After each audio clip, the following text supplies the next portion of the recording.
KBS2 주말 연속극 다리미 패밀리 30회가 방송됐습니다.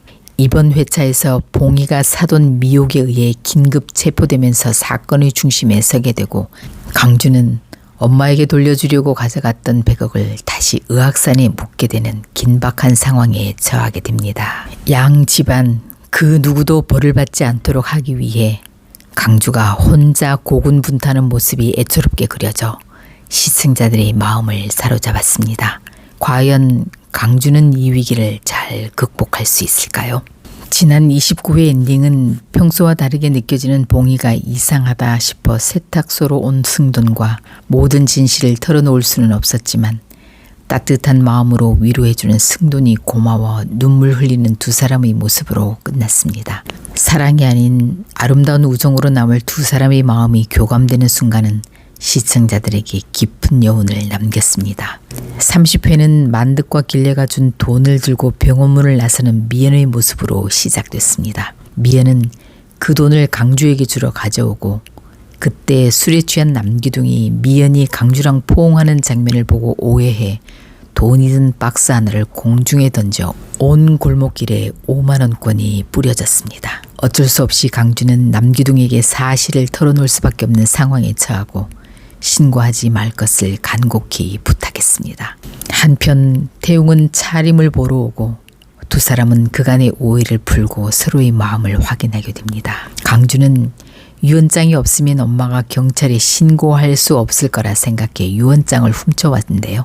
엄마가 오기사의 증언을 바탕으로 신고할 계획이란 말에 마음이 급했습니다. 한편 승돈은 비서를 통해 승승장구하는 서강 오페라의 실적을 확인하고 배 아프네 라고 말하는데요. 승돈이 진짜 배가 아픈 건지, 강주가 혼자 잘 해내고 있어 흐뭇해하는 마음인지 해석의 여지를 남기는 부분입니다. 강주와 다림은 결국 100억 원을 매출로 마련하는 데 성공해 은행에 돈을 찾으러 가게 됩니다. 다림은 강주에게 고마움을 표현하고, 강주는 엄마에게 이 돈이 세탁소에 있었다고는 말하지 않겠다고 약속하며 다시 한번 다리미를 감동시킵니다. 이 일의 성공으로 두 사람의 마음이 더욱 단단해지는 모습입니다. 봉이는 길레가 퇴원하면 바로 자수할 생각이라 마지막으로 애들과 저녁을 함께 하는데요.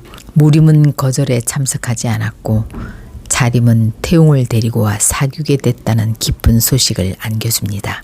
차림과 태웅이 연인을 선언하자 다리미는 나도 혹 달고 오겠다고 옥탑방에 있는 강주를 데려오고, 이 자리에서 봉이는 대놓고 강주를 구박합니다. 봉이는 현재 돈 주인이 지연인 줄도, 강주가 이 일의 무마를 위해 얼마나 뛰고 있는지도 전혀 모르는 상황인지라 그저 과거 30억을 불태운 장본인이라고 대놓고 싫어하는 거죠. 또한 지연과 사이도 좋지 않은 상황이니 더더욱 그렇겠죠. 그러나 다리미는 꿋꿋하게 눈칫밥이라도 많이 먹으라고 강주를 챙겨줍니다. 이 장면에서 시청자들은 봉이의 태도에 대해 나중에 얼마나 미안하려고 저러나 하면서 비난의 시선을 보냈습니다. 다음 날 길레가 퇴원하게 돼 병원비를 계산하다 봉이는 카드 잔액 부족으로 현금을 사용하게 되는데요. 이 상황이 밀착 수사하던 미옥에게 발각되면서 봉이는 변명할 여지도 없이 체포되게 됩니다. 엄마가 경찰에 연행되는 장면을 다리미가 보게 되면서 사건이 긴박감을 가지게 됩니다.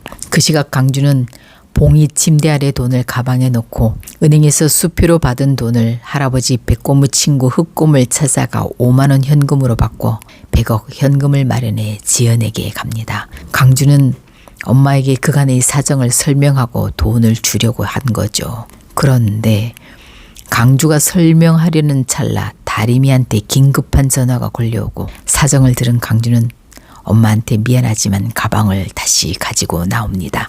다리미는 봉이를 따라가고 상황을 들은 미연이 길레를 퇴원시켜 집으로 모십니다. 강주는 재빨리 집으로 와 할머니 할아버지에게 며느리가 경찰에 잡혀갔으니 빨리 의학산의 돈이 묻혀있던 장소로 가서 이 돈가방을 그대로 묻어야 된다고 설명합니다. 두 노인은 강주가 어떻게 이 사실을 알았을까 놀랄 겨를도 없이 강주를 따라 나서고, 돈가방의 무게와 땅을 파야 하는 어려움에 남기둥의 도움을 받게 됩니다. 한편 경찰서에 잡혀온 봉인은 강주가 급한 변호사의 조언에 따라 서장의 질문에 어떤 대답도 하지 않고 견디고 있습니다. 그 시각 태용은 승돈과 회의를 하다 차림의 긴급한 전화를 받고 경찰서로 달려오고 경찰서에 온 승돈은 봉인을 감싸느라 소리소리 지릅니다. 드디어 12월 31일 제야의 종이 울리자 지연이 경찰서로 갑니다. 상속세를 내야 하는 마지막 시간이 지나갔기 때문에 신고해서 돈을 찾을 작정인 거죠. 지연과 경찰관들이 의학산으로 가려고 차를 타자 승돈이 강주에게 전화합니다. 강주는 엄마가 지금 외로울 거라며 승돈에게 꼭 좀 옆에 있어달라고 부탁합니다.